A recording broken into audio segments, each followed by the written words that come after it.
সবই দেখা যেত। এমন যদি হতো ইচ্ছে হলে ফোটা যেত ওই ফুলেরই মতো, আমার এখানে মুগ্ধ হয়ে সবাই কাছে আসতো। এমন যদি হতো ইচ্ছে হলে চাঁদের দেশে ঘুরে আসা যেত, চাঁদের বুড়ির চরকা কাটার গল্প শোনা যেত। বলো কত মজা হতো, আকাশে উড়ে বেড়াতাম, বাগানে সুবাস ছড়াতাম, চাঁদের বুড়ির গল্প শুনতাম।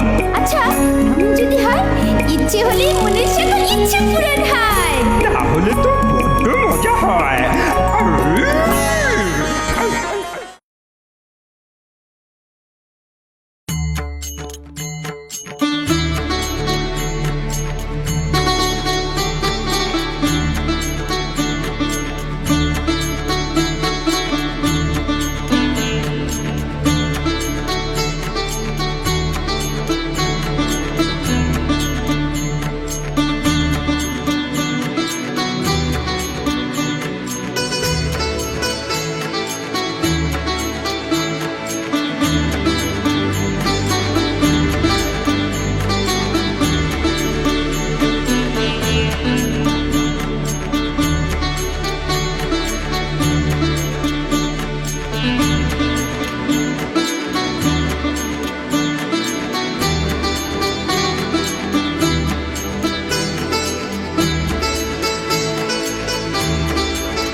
Mostafa Monowar sir puppet show শুরু করেছিলেন অনেক আগে থেকে, সেটা আমরা বিটিভিতে দেখতাম।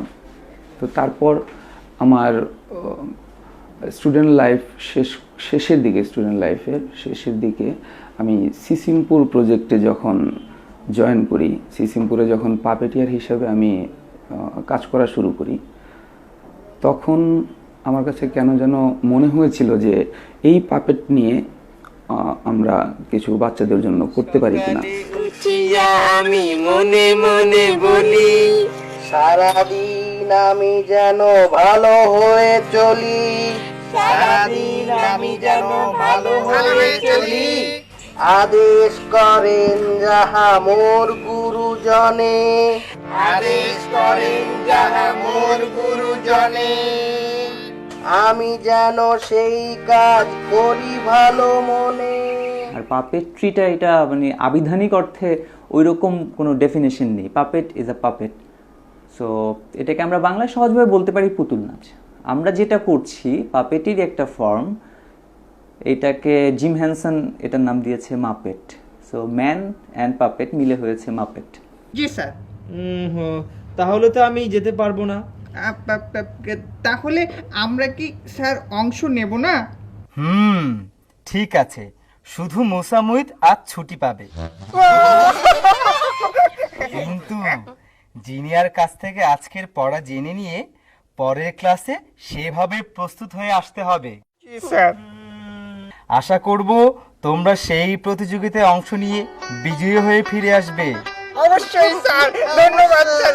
ধন্যবাদ স্যার। চলো চলো চলো চলো। অন্য যে কোনো পারফর্মিং আর্টের ক্ষেত্রে সেই ক্ষেত্রে একটা মানুষ নিজে পারফর্ম করে, কিন্তু একটা মানুষ যখন অন্য কোনো অবজেক্টকে পারফর্ম করায় সেটা আসলে ডিফারেন্ট থিং। তো সেই জায়গায় পাপেট্রিটা একটা আলাদা আর্ট ফর্ম, টোটাল আর্ট ফর্মও বলতে পারি আমরা পাপেট্রিটাকেও। তো সেই জায়গায় পাপেট যেমন নাচতে পারে, গাইতে পারে, অভিনয় করতে পারে, হাঁটতে পারে, একদম মানে স্বাভাবিক জীবনযাপনের জন্য মানুষের যে অনুভূতিগুলো সব পাপেটে তুলে ধরা সম্ভব। শুধু দর্শক মণ্ডলী, আমরা এই মুহূর্তে দেখতে পাচ্ছি আকাশে উঠছে জলপুর গ্রামের জগলু এবং ফুলপুর গ্রামের মুসা ও মুহিতের ঘুড়ি।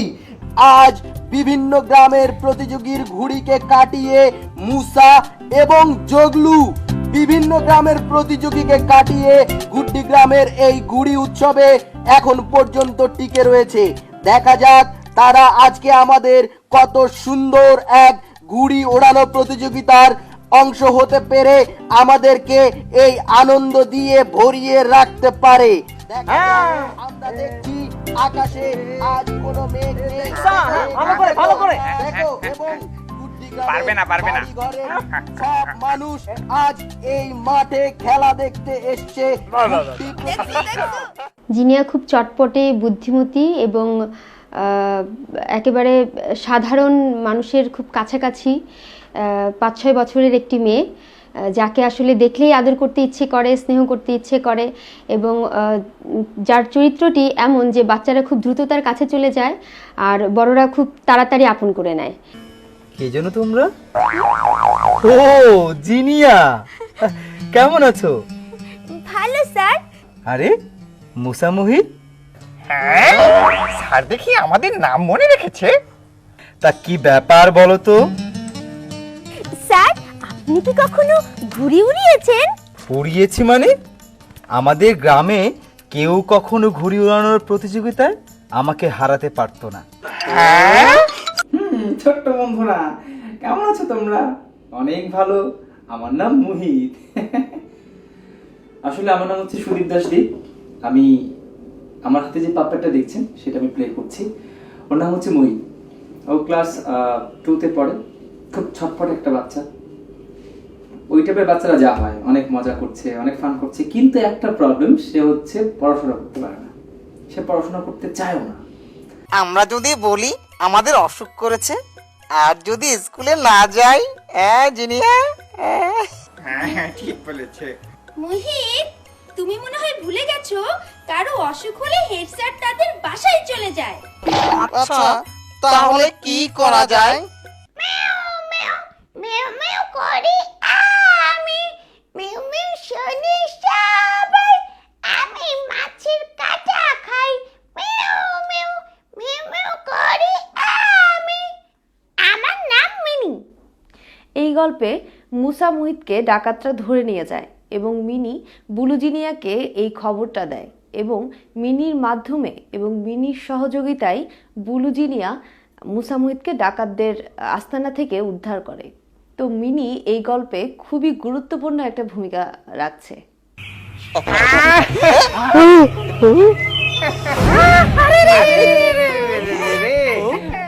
খোকারা, পুরস্কার নিয়ে কোথায় যাও?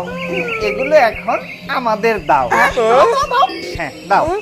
যদি এগুলো না দাও তাহলে গুলি খাও। মতে ভাই, বরং সর্দার বন্দুক উচাও। উঠাই। আরে করে কি বিড়ালের মতো লাফ দেবে, তোমরাও তখন গুলি খাবে। দাও ক্রেস্ট, দাও দাও দাও দাও দাও দিয়ে দাও, এই নাও। এখন আমাদের সঙ্গে চলো। এখন কি হবে? ডাকাতরা যে মুসা মুহিতকে ধরে নিয়ে গেল। আমার এখন কি করা উচিত? হুলু বলেছিল কোনো কাজ করার আগে ভাবতে হয়। ভাবো মিনি, ভাবো।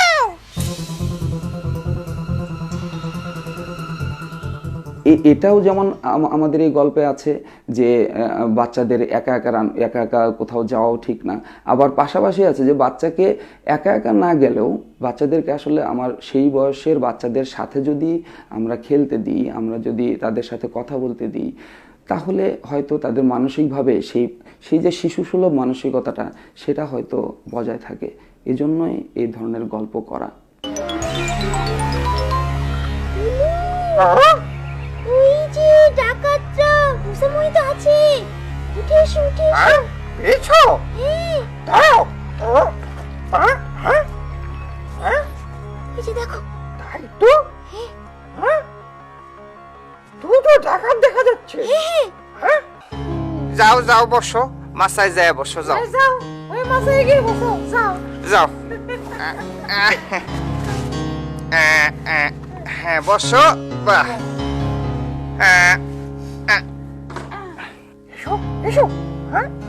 বস তো আসতেছে না, কি হবে? আমার তো আর ভালো লাগছে না।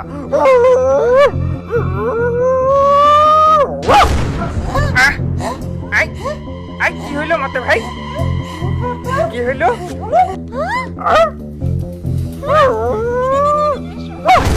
ওরে ওরে বাবা রে, ওরে বাবা রে, এটা কি হইলো মতে ভাই? আগুন ধরছে মতে ভাই, বাঁচাও। আগুন লেগে গেছে, দেখো ডাকাতদের গায়ে। ঠিক হয়েছে, ঠিক হয়েছে, চলো ওদেরকে আমরা ধরি, চলো। আমি কি করব?